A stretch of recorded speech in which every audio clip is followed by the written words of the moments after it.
Hola, bienvenidos a esta exploración detallada de información clave. Hoy nos metemos de lleno con Echeverría Izquierdo S.A., ISA.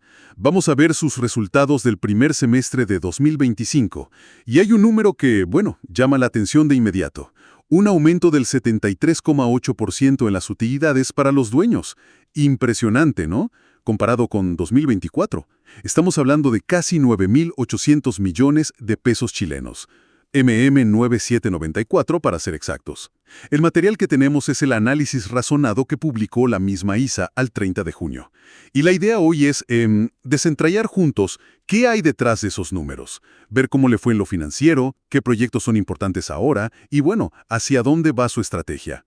Queremos entender bien el desempeño, cómo aportan las distintas áreas y dónde está parada la compañía hoy. Todo basado, claro, en este informe. Ok, vamos a desglosar esto. Empecemos con las cifras principales, las que resaltan en el resumen. La utilidad atribuible, ya lo dijimos, MM9794. Ese 73,8% más que en junio de 2024. El EBITDA, que mide la ganancia operativa antes de varias cosas, también subió un sólido 16,65%. Llegó a MM25130. Sí, un buen indicador ese. Y las ventas consolidadas, MM273.248. Crecieron un 8,4%. El patrimonio de los controladores, también para arriba, un 9,3% más que a fines de 2024. Queda en MM172.614. ¿Y los activos totales? Bueno, esos más estables. MM552.088, un ligero 0,3% más que en diciembre. A primera vista, números bastante positivos, ¿no crees? Definitivamente, son un buen punto de partida. Pero si escarbamos un poquito en el estado de resultados, encontramos cosas interesantes. Mira, la ganancia bruta fue de MM31.260. Eso es un 21,2% más que el año pasado. Ajá. Y esto es importante. Que la ganancia bruta crezca mucho más que los ingresos, que subieron 8,4%, sugiere que o son más eficientes en la operación directa o están consiguiendo mejores márgenes. Mejor rentabilidad en los proyectos, digamos. Exacto. De hecho, el margen bruto, o sea, ganancia bruta sobre ingresos, pasó del 10,2% al 11,4%. Es una buena señal operativa, la verdad, en un contexto que no es fácil. Ahora, no todo sube igual. Hay un punto que llama la atención, Los gastos de administración. Subieron un 26,8%, hasta MM13.951. Eso es bastante más que las ventas. Sí, es un aumento superior al de los ingresos y es algo que, siempre hay que vigilar porque te puede comer parte de las mejoras que logras. Por otro lado, pero la buena noticia viene de los gastos financieros. Bajaron un 15,2%. Quedaron en MM6.706. Eso ayuda. Claro, probablemente por menos deuda promedio o mejores tasas o una combinación. Entonces, ¿cómo se explica ese salto tan grande en la utilidad final? Bueno, aquí está lo fascinante, creo yo. Es la combinación. La mejora fuerte en el margen bruto y la baja en los costos financieros. Lograron compensar, y con creces, ese aumento en los gastos de administración. Ok, entiendo. El resultado antes de impuestos se disparó un 61,6%, hasta MM10.974 pesos. Y la ganancia neta total del periodo, MM9.772 pesos, un 76% más que el año anterior. Es una dinámica interesante, ¿ves? Eficiencias operativas y financieras que le ganan a otras presiones de gasto. Entendido. Queda claro cómo se armó ese número final. Ahora, ¿cómo se relaciona esto con la estrategia que declara la compañía? El informe habla de un plan estratégico 2025-2028. Se basa en 4 pilares. El primero, construcción y montajes industriales. ¿Muy enfocado en minería? El fuerte histórico de ellos, ¿no? Exacto. El segundo, servicios especializados industriales, también con foco en minería. El tercero, soluciones habitacionales para segmentos medios. Y el cuarto, edificación comercial y mixta, apuntando a proyectos más grandes. Y para dar una idea, sin marear con nombres, en el pilar 1, construcción y montajes, Tienen contratos con Codelco en varias divisiones, Antofagasta Minerals, también con Coyahuasi, Cerro Verde en Perú, CMPC, Arauco, ENAP. Clientes grandes. Clientes importantes, sí. En el pilar 2, servicios, están con Nexo, que hace mantenimientos complejos para mineras, gas, incluso fuera de Chile, en Argentina, Perú, y Pilotes Terratés, que hace fundaciones especiales, túneles, cosas para el metro. Un negocio más técnico, digamos. Sí. Luego el pilar 4, edificación comercial. Ahí entran ampliaciones de malls conocidos, edificios de oficinas, renta residencial, usos mixtos. Y el pilar 3, soluciones habitacionales. Va desde la venta de casas y deptos hasta proyectos multifamily, esos edificios enteros para arriendo. Tienen en Chile y también en Estados Unidos. Ajá, multifamily, que está bastante en boga. Parece una mezcla bastante diversificada, ¿no? Sí, exacto. La diversificación es clave en su discurso. A ver, veamos ahora cómo aportó cada pilar a los resultados de este semestre comparado con 2024. El pilar de construcción y montajes industriales. Ingresos por 204.209. Aquí vemos una pequeña baja, 3,6% menos en ingresos. Pero, fíjate qué interesante, el resultado mejoró un 12,9%. Llegó a 4.644. O sea, facturaron un poco menos, pero ganaron más con lo que hicieron. Precisamente. Más rentables. Su peso en los ingresos totales bajó un poco, del 42,9% al 38,1%. Y aquí es donde la cosa se pone realmente interesante. El pilar de servicios especializados industriales tuvo un desempeño potentísimo. A ver. Ingresos crecieron un 20,8% hasta 103.134. Casi empata con construcción. Y el resultado subió todavía más, un 33,8%, llegando a 4.640. Este pilar ahora es el 37,7% de los ingresos consolidados. ¡Wow! Tremendo crecimiento ahí. Es evidente el dinamismo y la importancia creciente de este segmento de servicios, muy ligado a minería, claro. En contraste, soluciones habitacionales. Ingresos bajaron 6,2%, a 28.641, pero lograron mejorar el resultado. Tuvieron una pérdida de 1.837, que es menor a la pérdida de 2.835 del año anterior. Aporta el 10,5% de los ingresos. Mejoró la pérdida, pero sigue en rojo. Sigue en rojo, sí. Y finalmente, edificación comercial y mixta. Un crecimiento muy, muy notable. Ingresos plus 33%, a dólares 37.264. ¿Y el resultado? Se disparó un 163,3%. Llegó a 2.348.000. Este pilar aporta el 13,6% de los ingresos. Impresionante el salto en resultado ahí. Sí. Entonces, si conectamos esto con la visión por sector económico, el panorama se aclara más todavía. Minería sigue siendo el rey. Indiscutido. Representó el 52,4% de los ingresos totales y, ojo, el 86,7% del resultado que va a los dueños de EISA. Una barbaridad. Casi todo el resultado viene de ahí. Prácticamente. Y además creció, plus 8,1% en ingresos y plus 15,6% en resultado dentro de este sector minero. También destaca el impulso fuerte en edificación comercial.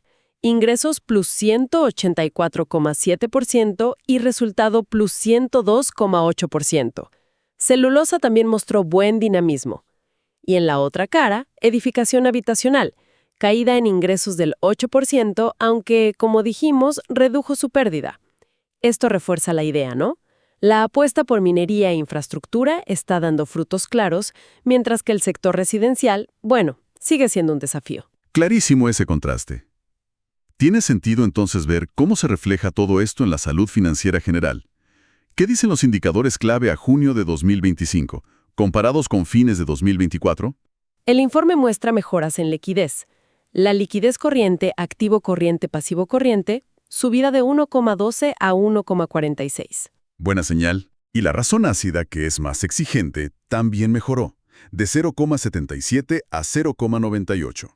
Parece que tienen mejor capacidad para cubrir deudas de corto plazo. Y un punto clave, el endeudamiento. El leverage, deuda total patrimonio, bajó. Estaba en 2,45 veces, ahora está en 2,17. 2,17 sigue siendo un número a observar, pero la tendencia a la baja es positiva. Exacto. Indica una estructura algo más controlada. Quizás lo más llamativo es cómo cambió la composición de esa deuda. Ahora, el 53,7% es de largo plazo. A fines de 2024 era solo el 27,8%. Ah, eso es un cambio grande. ¿Y eso por? Por una movida importante, emitieron un bono corporativo, la Serie D, por UF 1 millón en mayo de 2025. Un monto considerable. Claro, con eso reestructuraron deuda de corto a largo plazo. Tiene sentido. Y la cobertura de gastos financieros, EBITDA, gastos financieros, quedó en 3,75 veces. Es un poco menor que en diciembre, 4,25, pero mucho mejor que el 2,73 de junio del año pasado. Así que en general, la foto financiera parece más sólida. Correcto. Y esos indicadores son el reflejo de cambios importantes en el balance.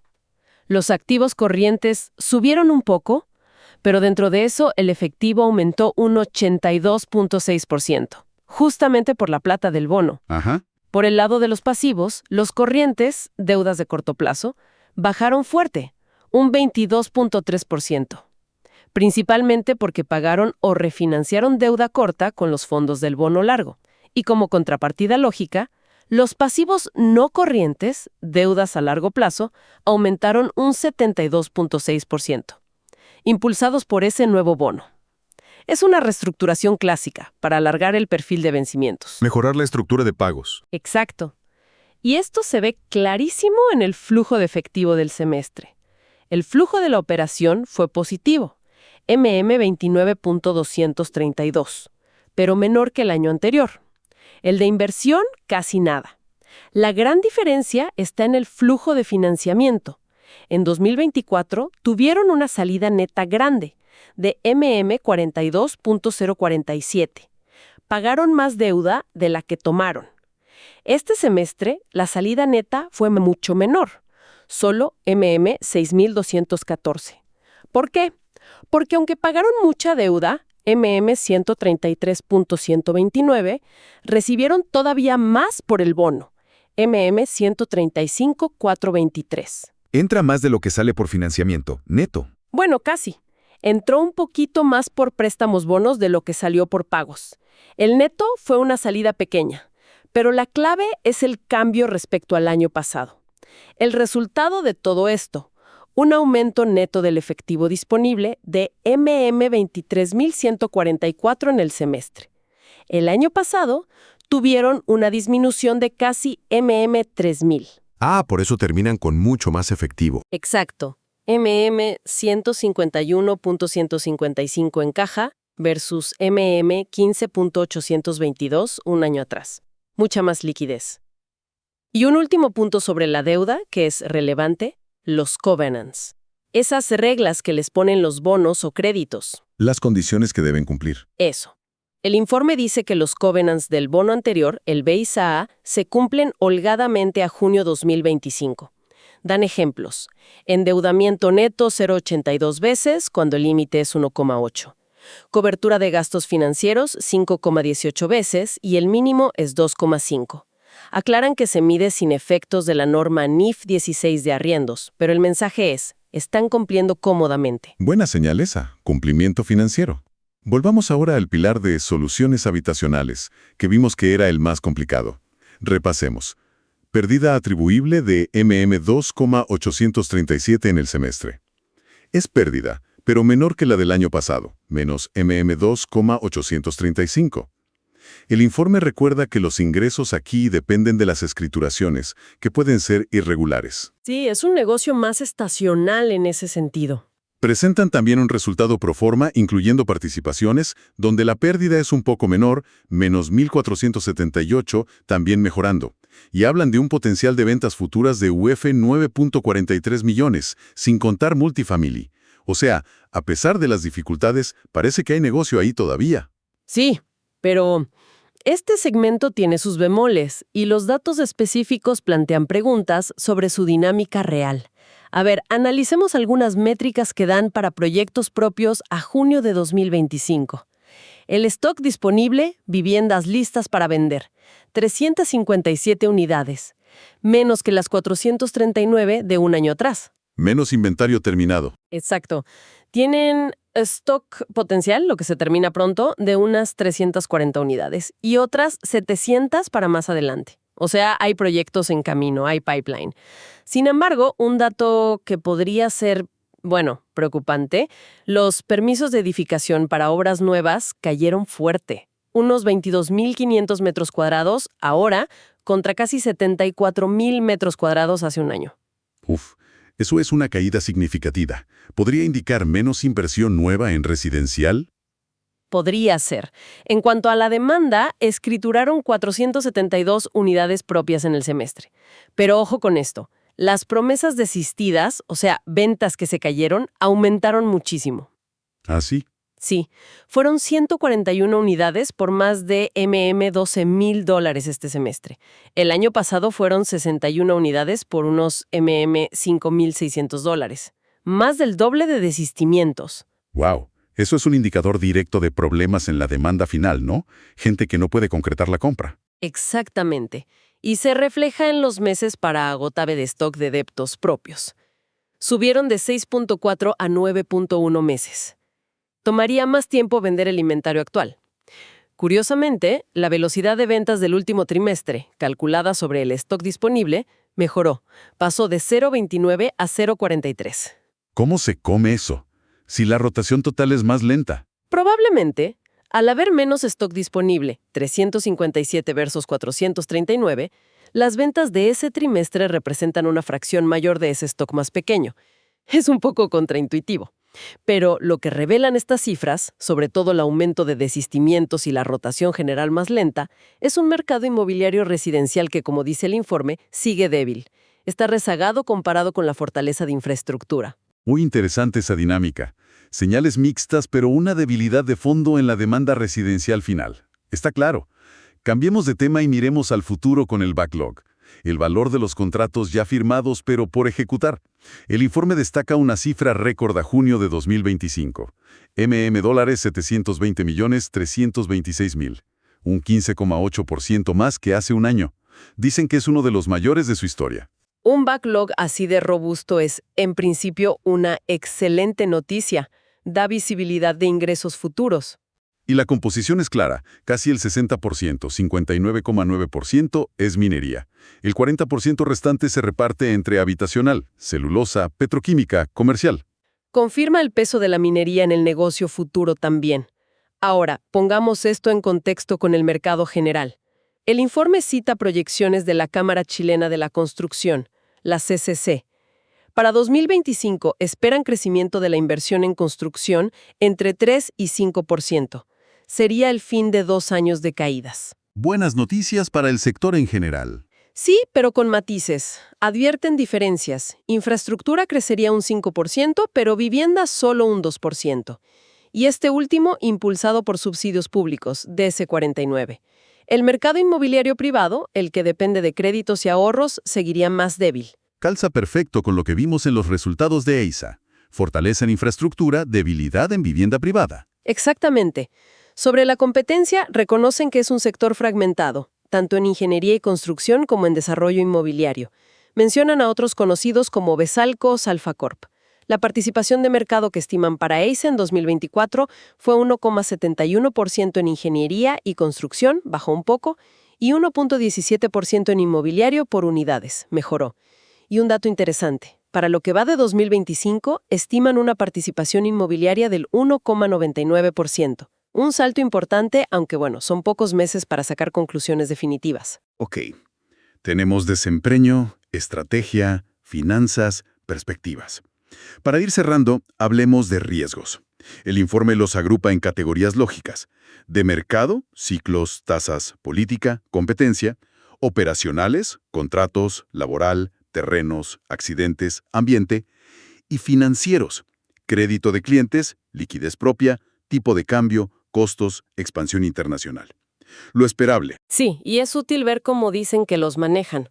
Por ejemplo, para el riesgo del ciclo económico y tasas, su defensa principal es la diversificación que ya hablamos.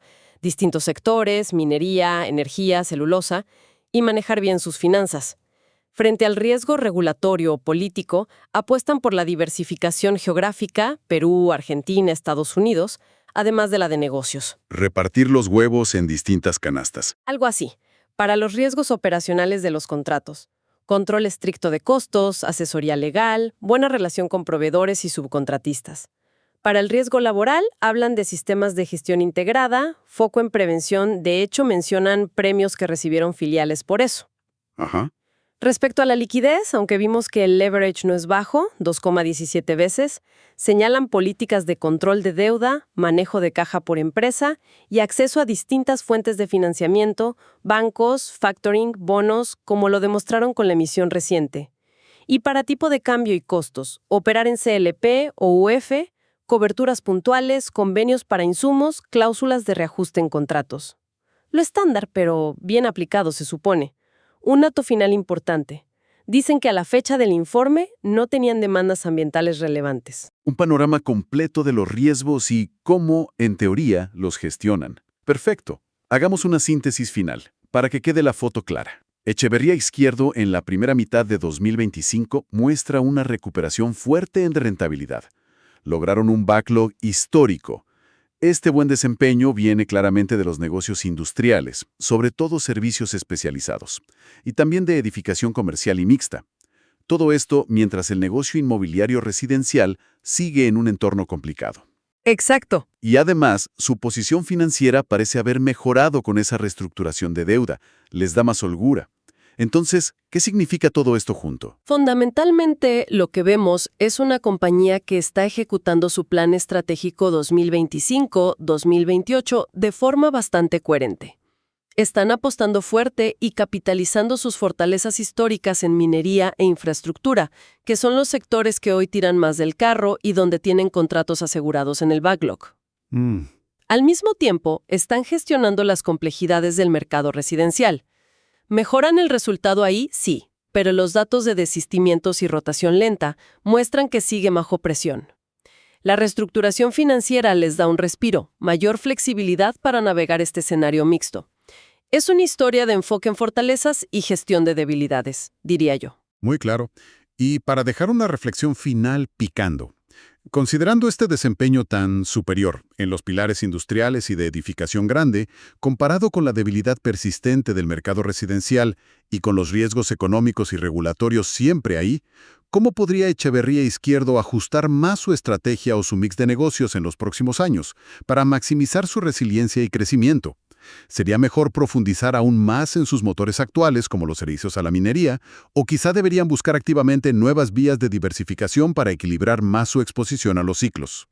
Una pregunta abierta sin duda. Habrá que seguir observando cómo evoluciona la compañía.